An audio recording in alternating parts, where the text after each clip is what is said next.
Oke, jadi kita lanjutkan untuk kuliah kedua ya, materi kedua. Kita lanjutkan kemarin tentang daya ya, tentang daya. Oke.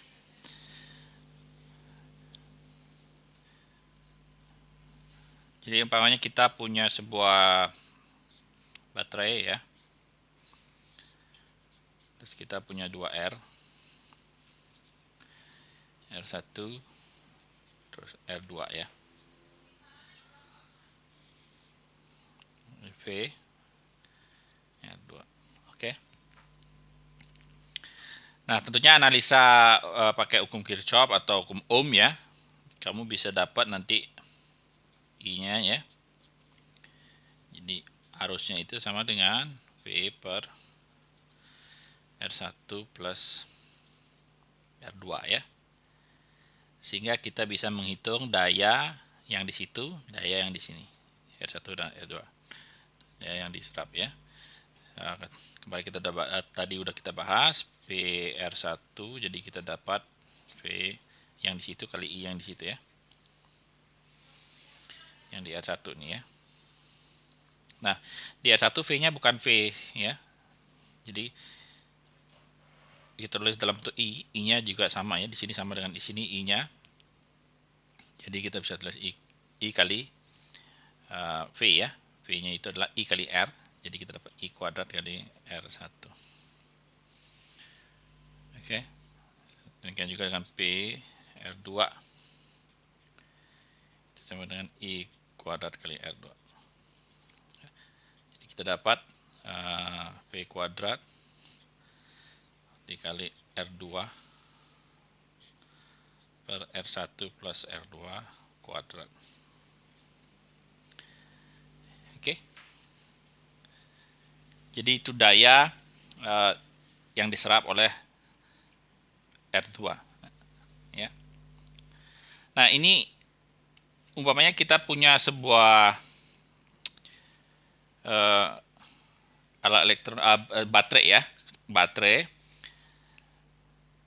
mulai kita hubungkan ke sebuah beban ya. Jadi ini bisa merepresentasikan sebuah baterai. Ini baterainya ya.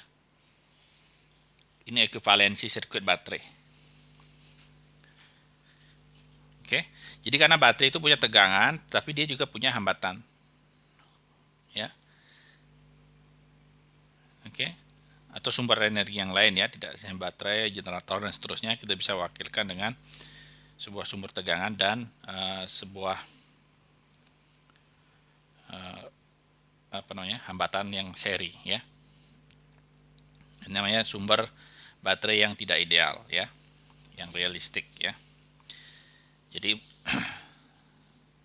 apa yang kita bisa tanya dari situ ya, kita bisa tanya umpamanya kita punya sebuah sumber baterai dengan sumber V1 yang seperti tadi ya, V, sumber baterainya V, tapi dia punya hambatan ya, R in ya. Jadi kalau dia ideal, ininya nilainya 0 ya, tapi karena dia tidak ideal, realistik ya, jadi kita punya V seperti itu, dia akan selalu memiliki nilai R in ya, seperti itu. Ini R in. Oke, jadi ini adalah baterai kita. Oke,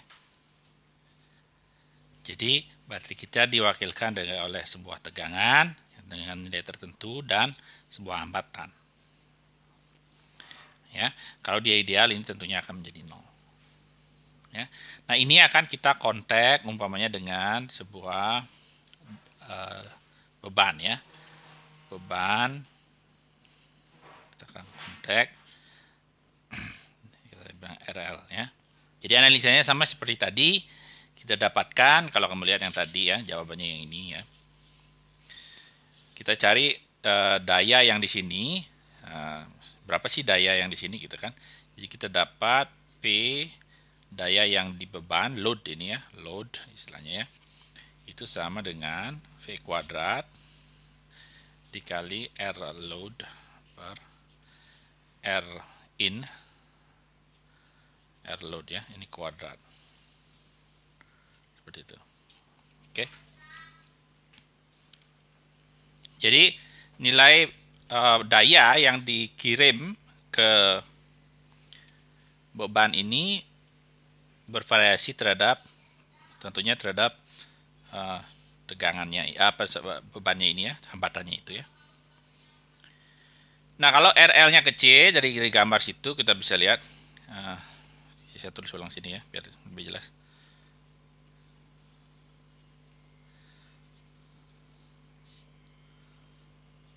Rin plus RL kuadrat ya. Nah, kalau RL-nya kecil, umpamanya saya tulis RL sama dengan 0, apa yang terjadi? Kalau RL sama dengan 0 berarti PL juga sama dengan 0.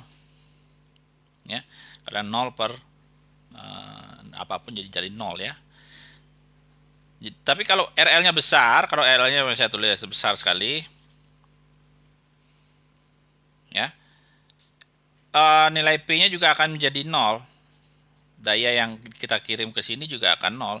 Kenapa? Karena di sini kita lihat kalau ini besar, nanti P-nya akan sebanding dengan V kuadrat, ya, RL. Ininya jadi kecil ya dibandingin ini ya. Jadi ini kita bisa abaikan ya. Jadi ada RL kuadrat. Jadi kita coret satu.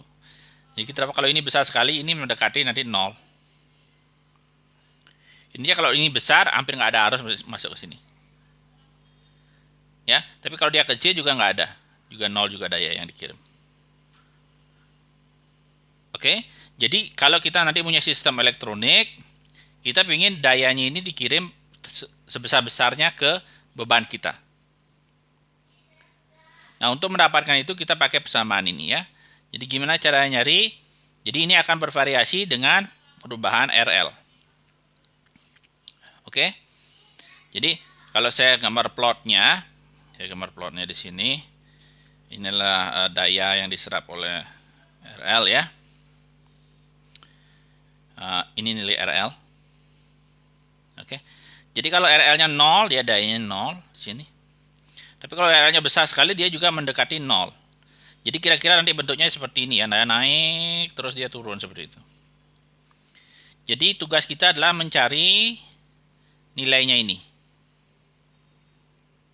Oke, berapa nilai RL sedemikian rupa sehingga kita dapat nilai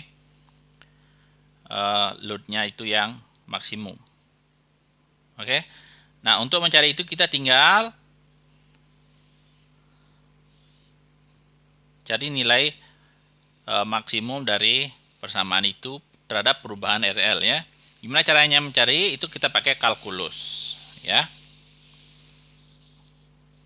Jadi saya tulis ulang di sini. Itu ya.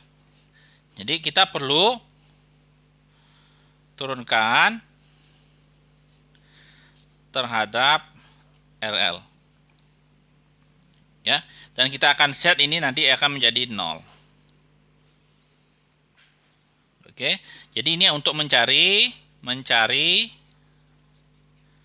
nilai maksimum ya. Oke. Nah, bagi yang belum tahu tentang kalkulus ya, atau kenapa sih kalau kita turunkan dia sama dengan 0 jadi maksimum ya. Jadi kita kembali ke apa arti dari turunan ini ya. Jadi kalau kita turunkan P terhadap R, oke. Jadi saya akan buat contoh dulu ya. Mungkin biar familiar dulu, kita dulu pakai X sama Y ya, itu SMA ya. Nah, kalau kita punya sebuah fungsi ya, di mana Y-nya itu bervariasi terhadap X ya. Maka kalau kita mencari maksimum biasanya disuruh cari turunan itu sama dengan 0 kan begitu. Ya. Kenapa? Nah, karena apa arti turunan ya? Jadi turunan ini ya, sebelum kita lanjut dulu ya. Ini artinya kemiringan. Kemiringan kurva. Oke. Jadi kalau kita punya kurva ya. kemiringannya itu kita dapat dengan turunan ya. Jadi di sini dia punya kemiringan nggak? Pokoknya kalau seperti ini ya, di sini ya, di titik ini dia miring, ya. Di sini dia miring, ada kemiringan ya. Kemiringannya sini negatif karena dia turun ya. Di sini positif karena dia naik. Oke. Atau biasanya kalau kamu dulu ini gradien namanya ya. Nah, bayangkan kalau kamu naik gunung ya, pasti kalau kita mencapai puncak seperti di sini ya, kemiringannya pasti nol. Oke. Kenapa?